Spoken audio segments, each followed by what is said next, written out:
want to thank everybody first off for sticking around this long and coming out to your first ever PlayStation experience. You guys having a good time? Yeah. Woo! Awesome. So you're in for a real treat.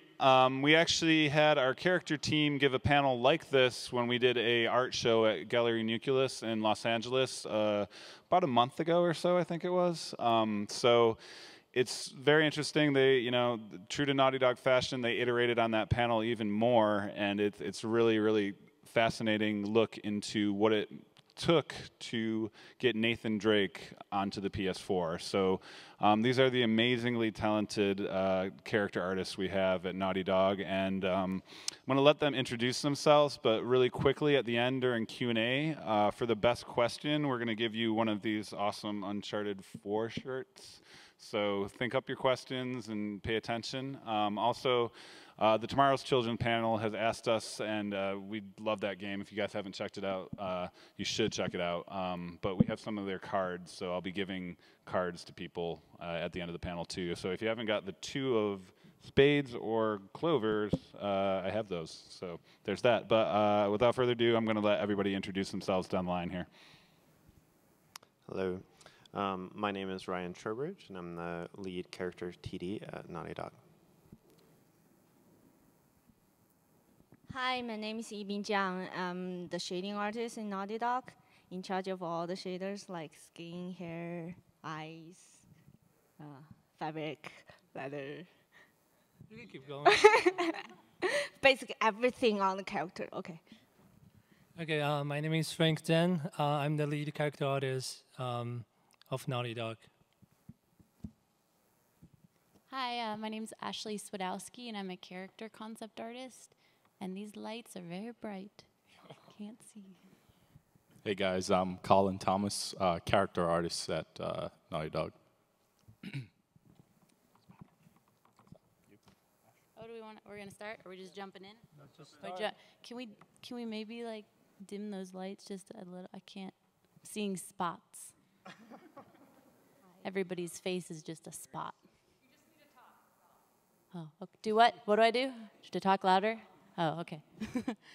Okay, so I want to start by talking with you guys a little bit about the type of the work that I do, which is with Drake specifically designing his costume. Since he's a legacy character, this wasn't about designing a new person. He's an established person, but we needed a new look for him.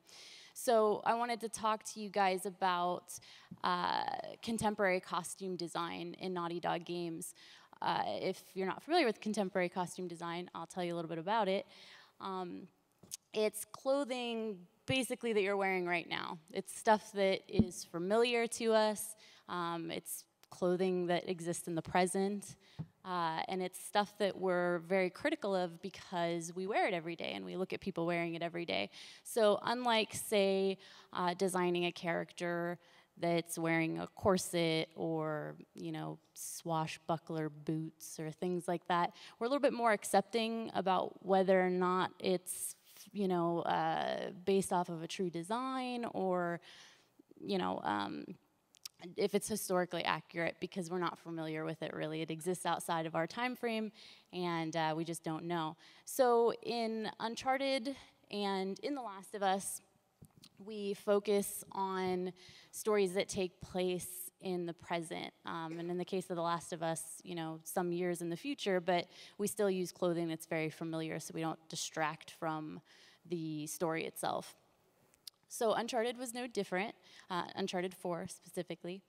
I want to ask you guys, when you think of movies like The Bourne Identity or characters like Jason Bourne or Luann from No Country for Old Men or Selena from 28 Days Later, can you guys picture in your head what their costumes look like? No, probably not. And that's good. That's actually a really good thing, and it's intentional because the costume designer doesn't want you to focus on the clothing. It's not important, and if you are focused on it, it's bad costume design. So, oops, sorry. It worked anyway. Uh, so creating costumes for contemporary characters can be very much more complex than designing for a period picture. With a period film, the look can be researched and reproduced, and an audience will often be more accepting when clothing is not familiar to them. So you guys can see there's Jason Bourne. Is he wearing what you thought he was wearing? Does anybody have any ideas? Glenn from The Walking Dead. Guy from Interstellar. I don't remember what McConaughey's character's name was. And so on. All right, so I'm going to start by showing you guys some really early iterations that we did on Drake's costume. They're very simple, but keep in mind that that's what we were going for. Hello? No, that's the wrong slide. What happened? I'm going to go here. I'm clicking that one. There we go. There he is. So these hopefully all look familiar to you guys in that they feel like outfits that Drake would wear. They feel true to the person that he is. He is already established. He has kind of an established look, having existed through 3 different games already. And these are just base outfits. So we're looking for kind of what's the foundation of his costume going to be. So none of these are the final piece, but they're all kind of, pieces were taken out of them. And, we had discussions about, we know that we're visiting Drake when he's been out of the game for a while. So that may mean some passage of time. How can we reflect that in his clothing? Is he still just running around in jeans and a white t-shirt? Or has he evolved a little bit beyond that? Doing all right? Just click here. Same sort of thing with the holster design and pouches. Anything that we were going to stick on Drake, we really wanted it to be very simple. And again, to not distract from the head model, the actor's performance, the mood of the scene. So we did explore some different things. You can see, like, the second one especially is really complex, and it's interesting, and it's kind of cool, and it'd probably be fun to cosplay, but, we didn't go with that because it didn't serve the function that we needed, which was to create, a very filmic, cinematic game with filmic and cinematic characters. So here's our final Drake. This is what we went for. We were looking for something that felt like an adventure. To me, there's some Indiana Jones laced in here. It may not be obvious where exactly, but it definitely has that feeling to me. We settled on a really simple holster, really simple pouch, and then, we get to accumulate cool things throughout the game, guns and stuff like that. So, he does get some more add-ons, but even with that stuff, we were really focusing on how do we keep those things subtle and really not have them steal the scene. When Drake is having a serious conversation with somebody, do you really want to be focusing on, a big neon thing strapped to him or whatever it would be, grenade? So I'm going to go ahead and pass it off to Colin, because at this point, once we have an approved concept, I'm going to be working with Colin and passing him finalized concepts, as well as reference pictures of materials and whatever I can help him with so that he can turn this into, what you end up seeing in the game. Hey guys.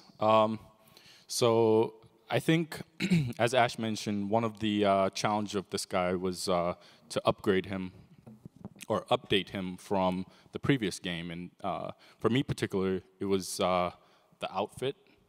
It's not right. For me in particular, it was the clothing, and how do I update a legacy character and make it feel more natural and just more natural in general. One of the challenges for that was definitely,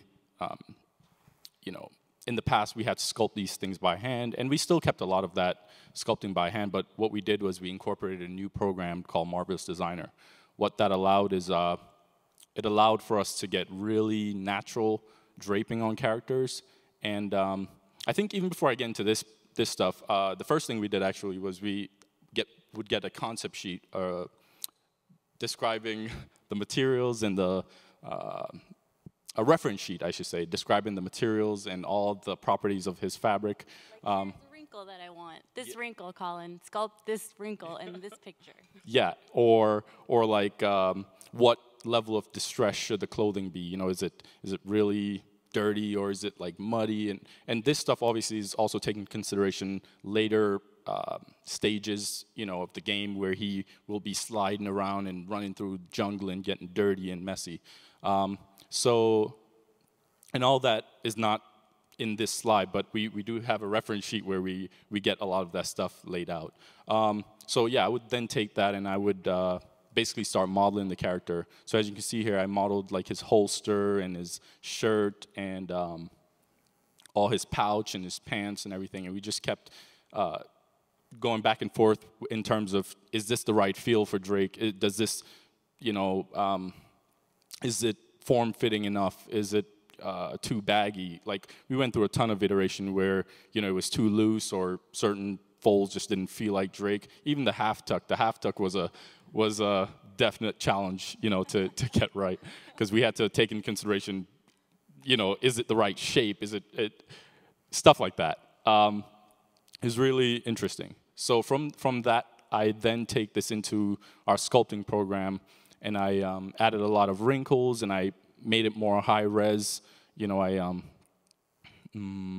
added, you know, all the little details like the on the holster you have like the little holes, and you know, just everything in general to try and get the materials to feel right. So here a thing that we did also was that you don't see a lot of detail in terms of the fabric detail, and that's because we had another process that came on board like as we were developing Uncharted 4 in general. In the past, we would normally put a lot of the fabric detail and stitching in the actual sculpt, high-res sculpt, but instead this time we decided to do it through shaders, which gave us higher res textures, it gave us higher res fabric details and stitches that we couldn't have in the past.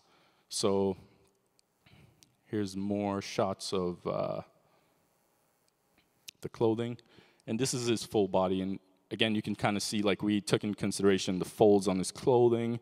And, you know, is it too tight? Is it the right, you know, level of detail for Drake in terms of like, does these folds fold weird in certain areas, and just things like that. Like even the fold on the back of his shirt was intentional. And if you look back, if I could go back on the original concept, like a lot of that stuff was defined in the concept, and we took that into consideration. We're very concerned with folds. A lot of our time is spent talking about folds.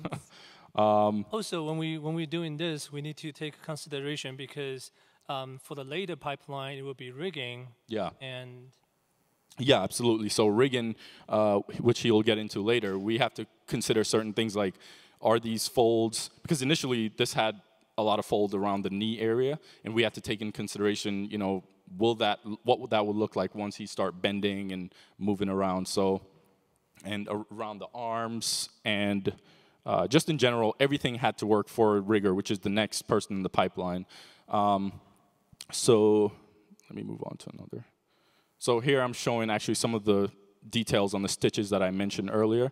Our shader artists actually did a lot of that, but we as character artists had to set up the models to make sure it's able to do that. But you can see like we have a lot of control in this, how small the stitches are in general. You see here. Before, if we really compare with last gen, how did they do their texture work? All this detail, they will basically paint it into the diffuse, which is the color map. Right. And for the next gen stuff, we'll be able to get more detail because we can basically separate that in a very small map. Right. And it's tieable as well. So.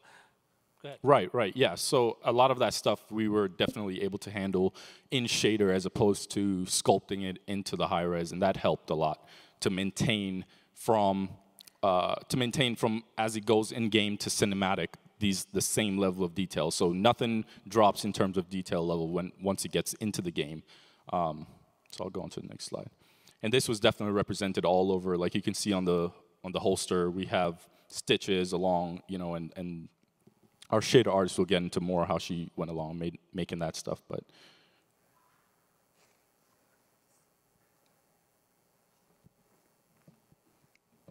showing some more images of that. This is in Maya, actually. In Yeah. game, it will look better. Yeah, this is actually in Maya, which is our 3D package. But when it goes in the game, should look more like this. And this is, what the final result of, her shading on the clothing and the modeling that you saw earlier, all the stitches. It's stuff that you don't really see at this level, but once, the camera gets close up on the character, you'll be able to see all that small fidelity. And it helps from a distance, I think, too, just in general. So from here, I'll pass it over to Frank, who handled a lot of the facial sculpting on Drake and all that stuff. So. Hey guys, so my job, basically, my task for Drake's is I overseeing and help developing the final look of Drake. And mainly, Colin is helping and focus on the outfit part of Drake. And at the meantime, I was doing the facial sculpting, the expression, the wrinkles, and the arms as well. And we all work on the hair together. So this is one of our render in our game engine, just a screenshot. But I can't really zoom in right now. But if I zoom in, you guys can see all the detail on his outfit, holster, skin pores on his face as well. So today I'm going to show you guys, first I'm going to show you guys the detail of the arms that we sculpt and the texture on the top and the final in-game shots of the arms. And also we did different poses because sometimes when you bend your wrist or you holding your fist, like your knuckles will pump out, all that kind of detail, we need to put it on a different map. So when Drake's actually punching people or holding a fist, you can show more detail on the top of it. And then I'm going to show you guys how did I upgrade the Uncharted 3 Drake to Uncharted 4. We will have like a side-by-side compare, and you guys can be the judge of it if he really looks like Drake or not. And then we'll show you guys the detail, how do we sculpt from the base mesh of the head to all the skin pores, wrinkles that we have. And I will show you guys as well the wrinkle, actually the expression and wrinkles on the top of the, there will be 2 videos that I'm going to show you guys. And finally, I will show you guys the promotion shots of the E3 Drake that we did a while ago. So let's start it with the detail of the arm. Let me just click. Okay. So we're sculpting all this in a program called ZBrush. ZBrush help us we can basically do all the detail that we want. You can see like all the skin pore, all the vents that we have. This is just a sculpting shot, and without any color on the top of it. So you can see what I mean by when you're holding a fist, the knuckle part will pump out a little bit more, and when you get it flat, you can see all the veins, like this part, like the bone part on the top of it. And when you bend your wrist, you can see like the wrinkle just folded on the top of the skin. Let's go to the next one. So this is one of our just in-game, we just basically imported our arms in-game and put the maps in. For sure, Yibing did a fantastic job on the skin. So this is one of our final result of Drake's arm. And this is another close shot. You can even see like the detail that we put on, like around his fingernail is some crack, there's some damage. We try put all the detail in to show you guys the environment and the mood he's being in. And this is kind of our final render for the Drake arm. And you can see we will be able to even put all the arm hair on the top of it. And for the rigging side, Ryan, who's our lead rigger, will show you guys more interesting stuff on the hair, how the hair moving and stuff. So next, I'm going to show you guys, focus on the head of Uncharted 4 Drake. So this is just one of the render, but this you can kind of see what kind of detail can we get, and the anatomy improvement on the top of it. And okay, you can also see all the details on the hair, the eyebrows, and the stubble, the beard that we can be able to put in. Here is just a comparison with Uncharted 3 to Uncharted 4 Drake. This is just flat lighting. There's really no lighting in Maya. So you can see with no lighting, they both have no lighting. You can see the differences between these two. Obviously, I hope you guys will think Uncharted 4 Drake look more natural, look more realistic. But I'm going to talk about how did I, and here's some screenshot of just the sculpting part comparison. So you can see before Uncharted 3, we have some really sharp angle, like on the nose part, on the brow bone and all that stuff. And in order to make a more realistic Drake, we need to basically smooth it out. But at the same time, we need to consider that when we upgrade Drake, he still needs to feel like Drake. He is already established character. He has his own feeling. He has his own acting. You know, he has his own voice. You guys know him maybe better than us, since you guys are all fans. So at the same time, if we want to upgrade him, we need to basically take all this into consideration, and we cannot get too far away from the original model. And this is the challenging part, because I know this from a lot of other games. A lot of people, a lot of big studios are doing scans for their main characters. But it's not like we can do scans for Drake, because he's not a real person. We cannot actually just go out and grab someone and say, oh, you look like Nathan Drake, can we scan you and just make it him like our main character? We cannot do that. So what we do instead is, and we also want to keep our artistic feeling on how to sculpt models. We always want to that artists do their best instead of like just scanning stuff. So that's the other reason that we kind of just don't really want to use scan. Even if we use it, it's just for references, because when you really study like a scan head, you can actually see a lot of anatomy on the top of it. So that's basically what we did. And there's more comparison shots. You can see from different angle, although he's an improved version, but at the same time, he still need to feel like he's Nathan Drake. So we try to keep his feature and everything the same, or not too far away from the old model. And that's actually the most challenging part for me. And more screenshots. Here is how I kind of show you guys.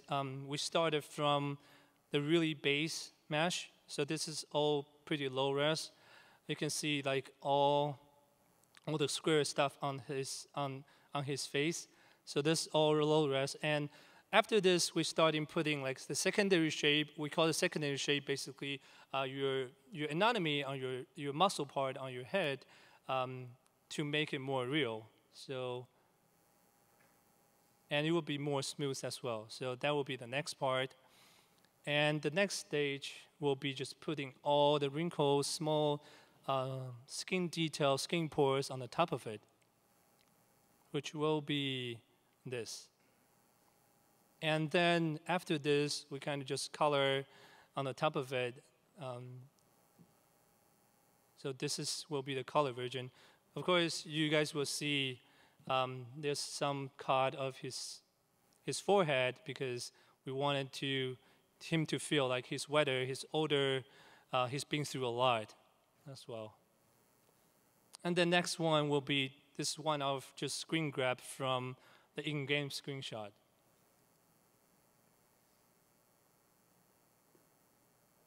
That's the final, kind of final fidelity, the look, the detail that we'll be able to put it on Drake. But this is a black and white one, and I'm going to show some color as well. But I just want to remind you guys, this is what we call a stage lighting room for the characters. Basically, this is basically like a perfect lighting for us to show off our model. But you guys might notice in game, there will be different lighting situations, so you probably won't be able to see all the detail that he has under those situations. So here's the color shot and at different angle, so you can see all the detail that we'll be able to put on the top of it. And different lighting test.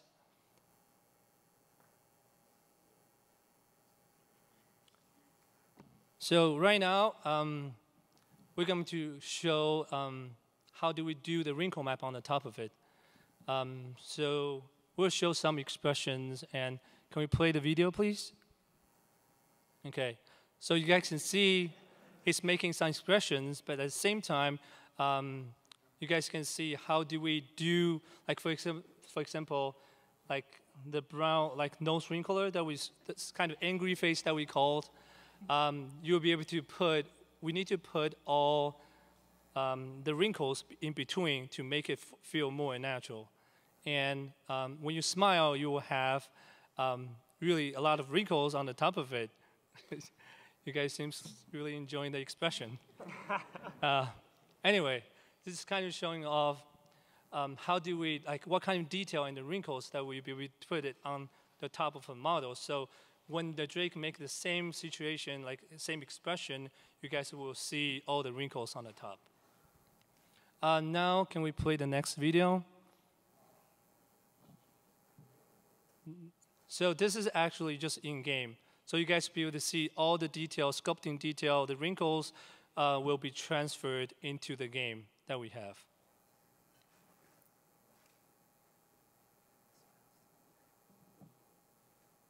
You can see brow rays now. You can see all the, the wrinkles on the top of it.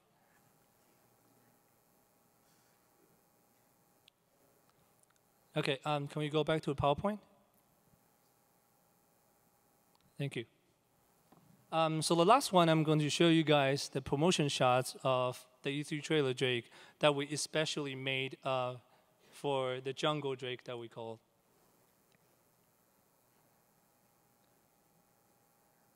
So as I said, from the start, Ashley helped a lot from the concept, and then we decide an expression on the top, and we post it, and then we add all the detail on the top to make him feel that we want him to feel. Like you can see, he's more aged, it's been some time, he has some bruise on the top of it, some dirty part, and sweaty, all the sand on the top, you guys can feel it.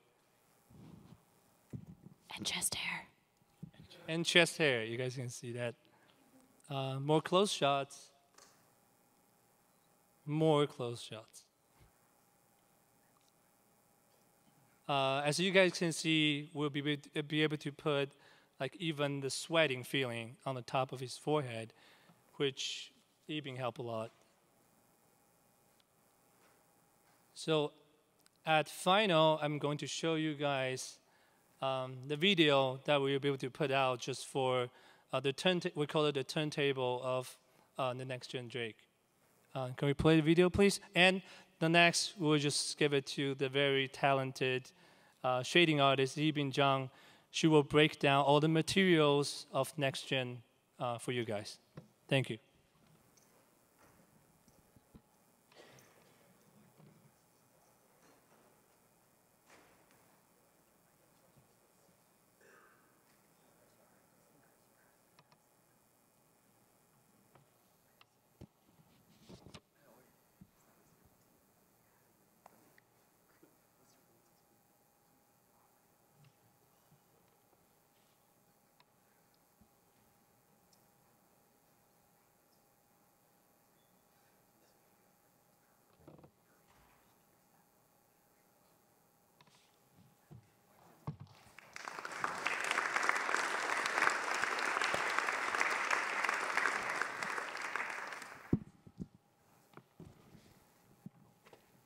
Hello, everyone.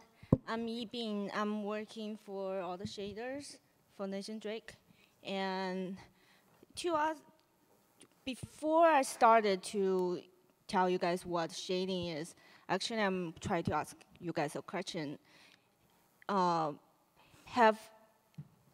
any of you guys heard of the word texture? Raise your hand. Well, a lot of smart people. So any of you guys heard the word shading? Raise your hand. Seriously? Really? Okay, anyone can tell me what shading is?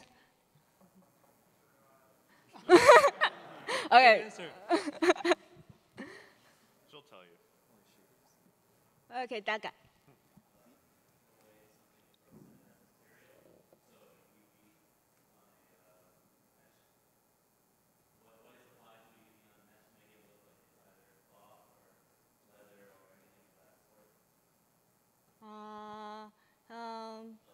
Close, yeah. I would say shading is adding depth to something. That's my easiest bottom line answer because that's really what it is. You're creating a shape. Adding Shape? depth through something. Depth? Adding depth, sense of shape. Kind of. Yes. How the lighting react with the material and make it look realistic. Okay, I want to show you guys a video which demonstrate how the shading artists work in Naughty Dog. Can we play the first video? You can see some changes happening. We add a lot of stuff to make it look worse. Yeah, we're perfect before.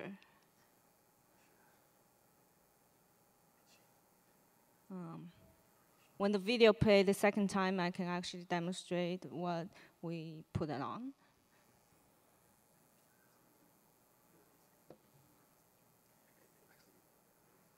That's perfect, yeah.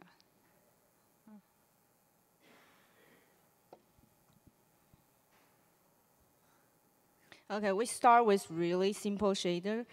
It look like plastic, and we make it look like fabric, and it's go too fast. We add some sand, add some agents, add some details, stitches. Oh, yeah. Do you notice the land actually changed too? Like the mud, the water, and the sand, the dirt, the stitches. The same fabric details, aging, the sand, the dirt, the stitches. Okay, we add some subsurface. Look at the eyes, the reflection and the shadow of the reflection. Okay, we can stop the video now. Can we go back to the PowerPoint? Thank you. Not this one. Next one. Oh. Sorry. Oh, no. I don't know it. Click. Go down. I will click for you.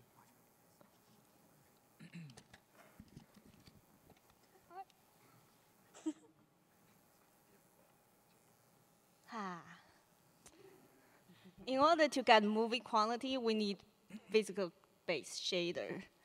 So now I can answer the question what shading is. Oh, I did answer before, I forgot. Oh, okay. I can answer the question like what's the difference between shading and texturing? And why last gen game didn't look like movie. You can see on the screen there are two pictures on each side. They're both taken in the same area, but the camera is facing the different angles. One is facing the sun, another one is not facing the sun. You can see the difference between the picture on the left and the picture on the right. Basically, your eyes is telling you what is look real, what is not when you rotate. For example, I'm facing the sun, his face look different. When I'm not facing the sun, if he's here, well, basically your brain can tell what is real, what is not, but the color of those images changes when the sun changes and when the time of day changes or when the camera angle changes. So So, but for next gen, for the last gen, the texture artists just paint those colors, what they saw on the textures, without consider what's the differences of like facing the sun or the camera angle or all those things. And this gen, because PlayStation 4 is more powerful, oh well, powerful. So we can actually add those calculation, which is really, really smart stuff. Yeah. You know, there's a bunch of rules about shaders. Over the year, there's a lot of really smart people dealing with it, like reflection, refraction, Fresnel effect, microfacet, and subsurface. I didn't know people actually take a picture of this. I thought you guys would think it boring, so if you guys think it's cool, I will add more stuff like this. Down, Frank. Down? Yeah. Frank. Up, then. Okay. So in order to achieve the movie look, we have to reproduce all the shaders in our engine as close as real life. Nowadays, the movies, like the CGI movies, looks pretty much like real life. Why is it so hard for game? It's because I worked in movie before for like 3 years, and I know in movie they have like really powerful render farm. Some big movie studio have like that big of the room with all the machines, and then render all together for like 5 hours for one frame. But like for game, we have one console, and we have to render real time. Like when you play, it's render. So in order to achieve the real life look, it means we have to pick the most considered decision, like how we can achieve that. It's totally different from movies. And the second point we have to consider is, you know those stuff I just showed, the graph I showed, is really, really difficult for for all the artists to understand. We can teach them the basic idea of materials, but we cannot teach them all those like technical papers, you know, get a degree of math in order to doing shading. So that's why we have a secret weapon called shader package. Basically, we put all those like researchers, smart people's ideas, all the ideas like the Naughty Dog people, like Colin gave me the idea of stitches, and we put all together in a black box, and the output will be just the layers people understand. Like we can turn on mud, and then we can turn on fabric. We can turn on sand, as you guys just see. It's so easy, you just turn it on and adjust the agent, and boom, the final result, really cool. And this is some example of the shader package we have. You can see the differences between those fabric. The first one looks really silky, and second one is like a t-shirt. Third one is like cargo pants. And we put all those in the shading, in the fabric shaders, and the artist can just eyeball it, adjust it, and the result will look really realistic, I hope. And this is the skin shader. You can see the first one, like the skin pools. I know Frank has some details on the pores and stubbles and the wrinkles on the model, but beyond that, we have micro details which make you feel like skin. And the second one was when he was getting sweaty, how they look like. And third one was when you zoom out, you can see. Frank already showed it before. Oh, can we play the second video? Thank you. And this is how the artist can turn on different layers of materials. Some dirt and some dead leaves and bunch of wetness, and water,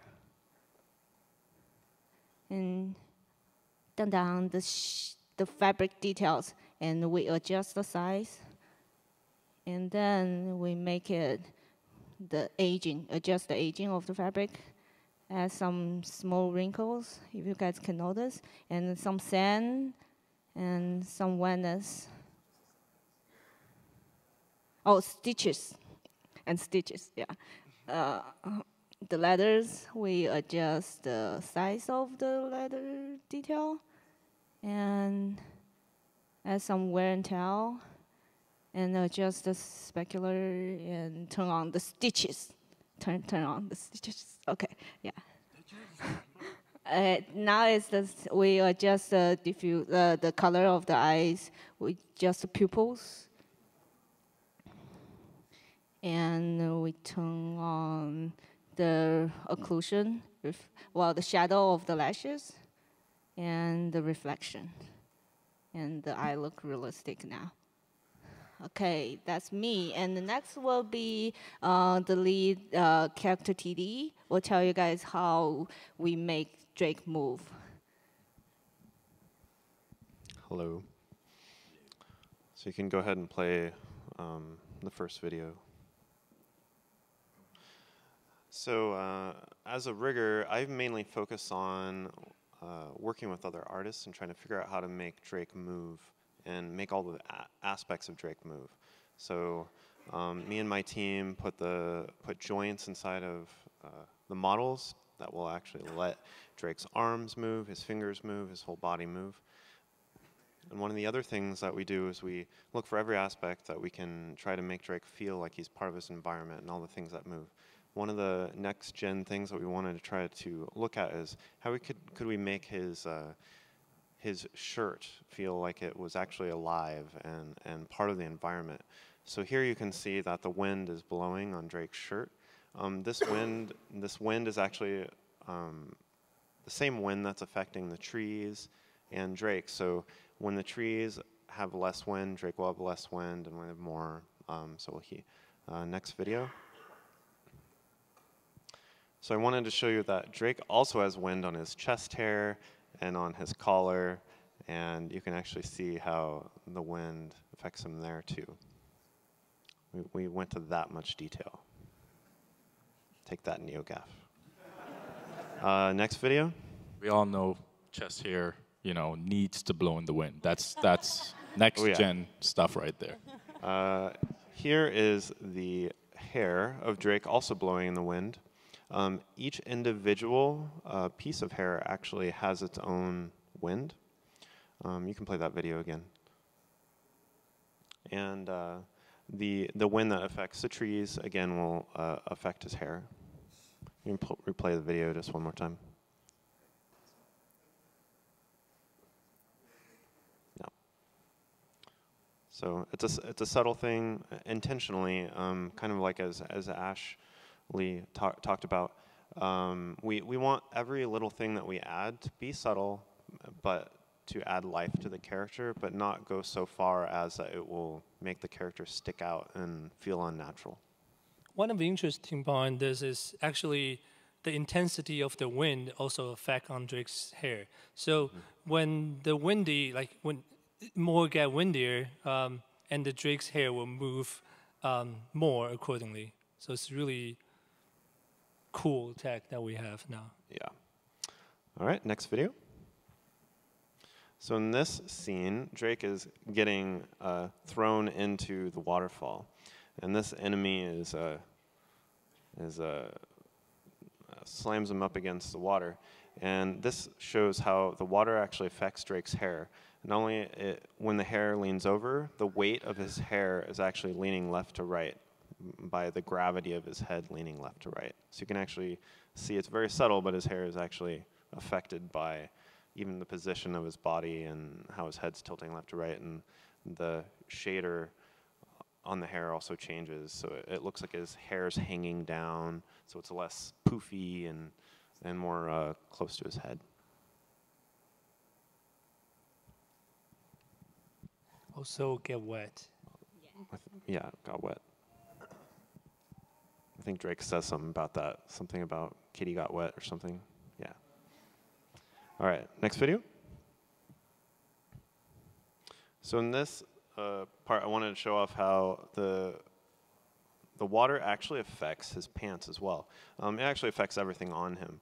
So when he gets in and out of the water, it actually will affect the shader and make it more shiny and all the fancy stuff that Yibing does to make it look awesome.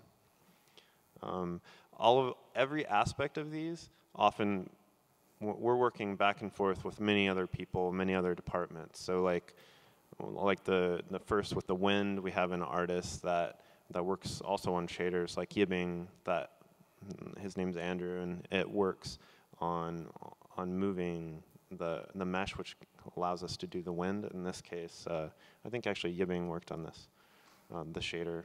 So next video. I also wanted to point out, even though this isn't Drake himself, but Drake is affected by the environment around him. So when he is, oh, no, sorry, this is a different thing. This is where when the water actually hits him, if he goes under the waterfall, it's really subtle, but the water seeps into his shirt, and very, very slowly. It's a pretty cool effect. It's very subtle, but if you pay really close attention, and you fly the camera up close, which you can't really do in game, but you can actually see as the water seeps into the shirt, which is really, really cool. This actually happens in the demo that you guys saw, if you saw it, which I hope you did. Okay, the next video. So this I was going to point out, as Drake walks around, he is affected by the plants, or he affects the plants, I mean. And this is actually a lot of the same tech that we used on the plants is the tech that we used on his shirt.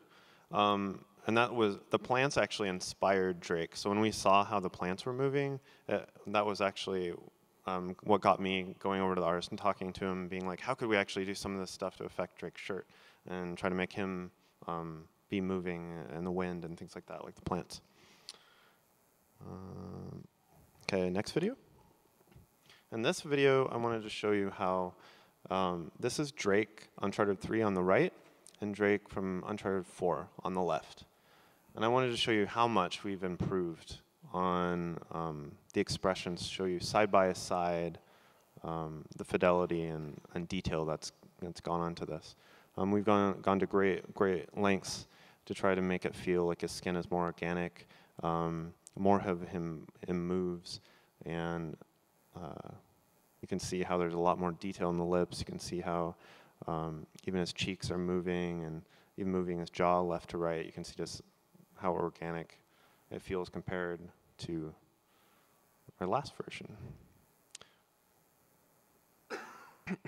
Next video.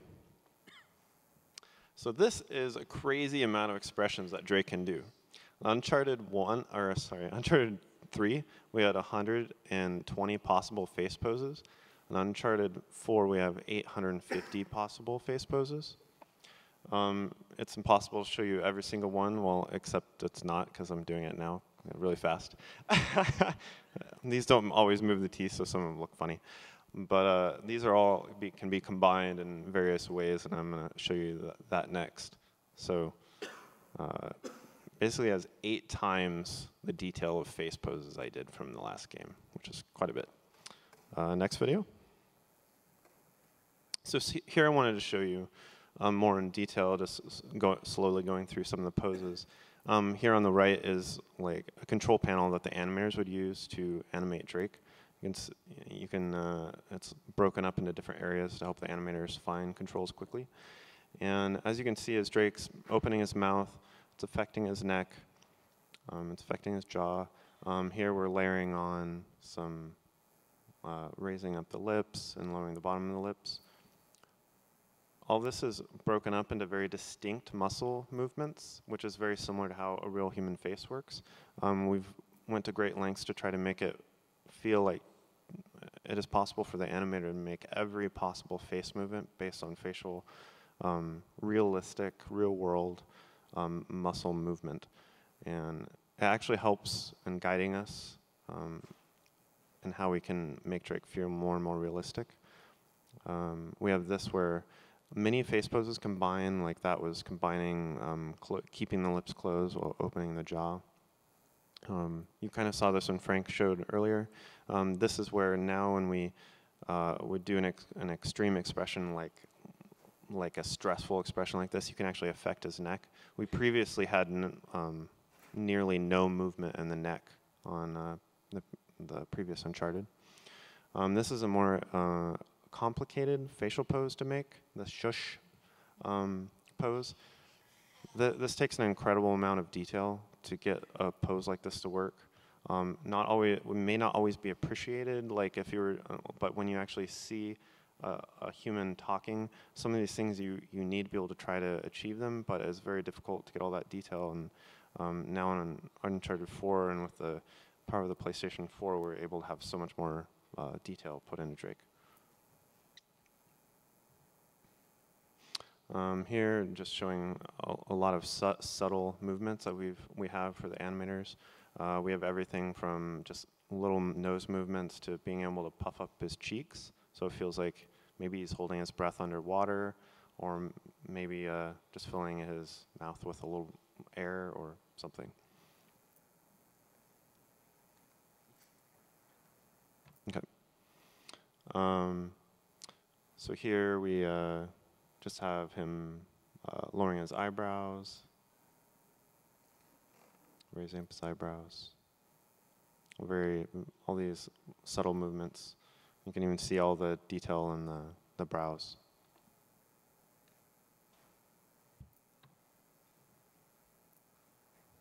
So the wrinkle map that I sculpt will go on the top of this mesh, basically. So to make it feel more alive, feel more natural when he is doing the expression.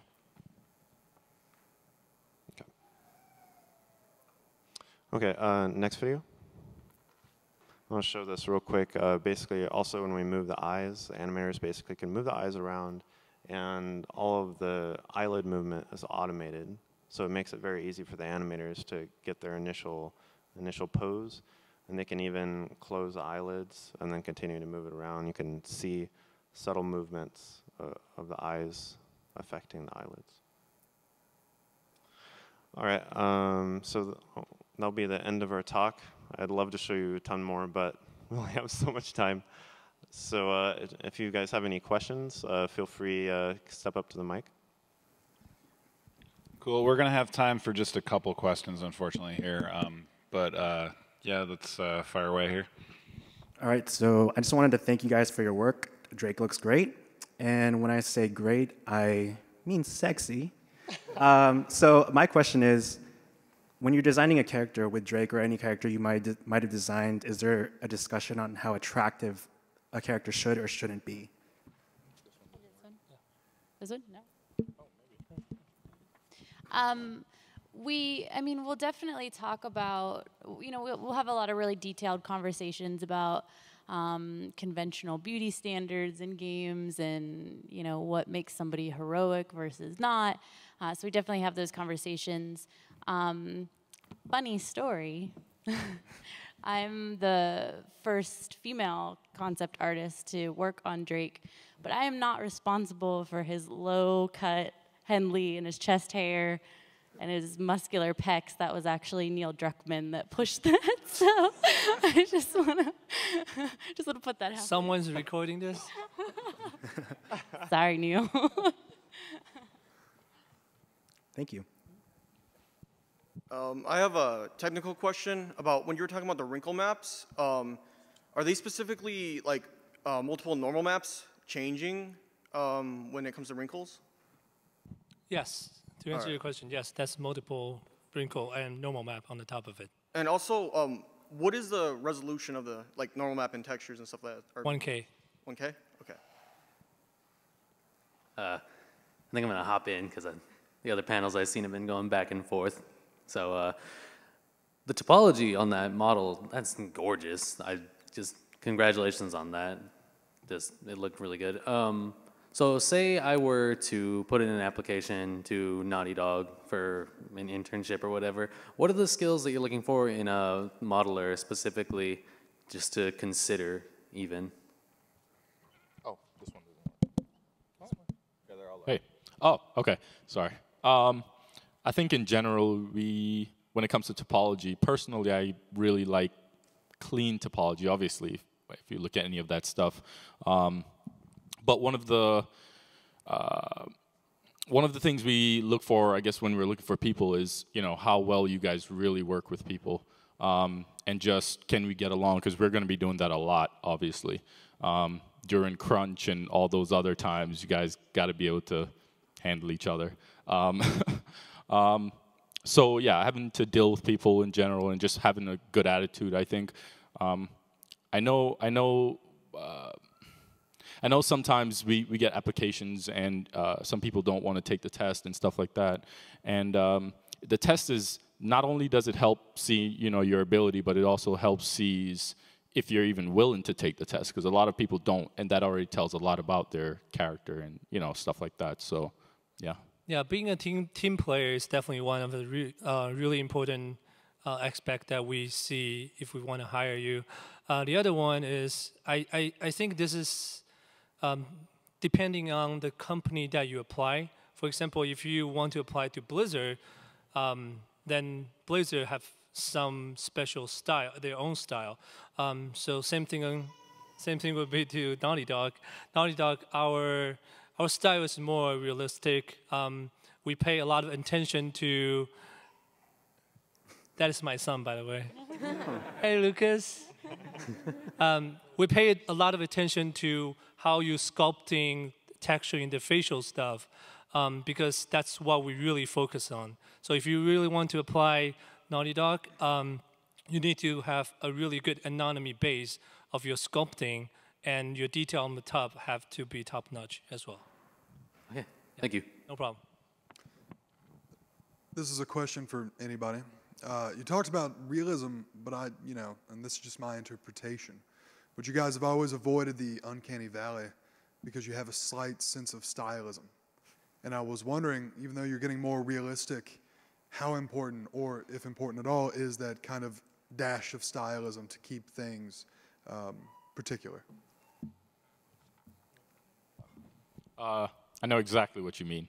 I think it's always been a challenge to stay away from the uncanny valley in general. That's especially noticeable on faces, and it's harder, I think, to make that not look creepy in any way.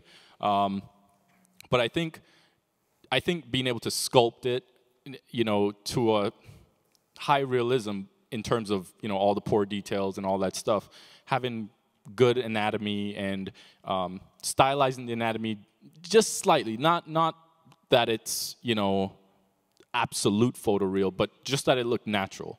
Obviously, those feedback can come from everyone as well, and maybe Frank can talk more about how he stylized the face, or sorry, how he adds those just small elements of stylization to the face to not make it look, creepy or staying out of the uncanny valley. So that's what I mentioned, that we don't really use scan data, because when you use scan data by yourself, you just basically fall into that.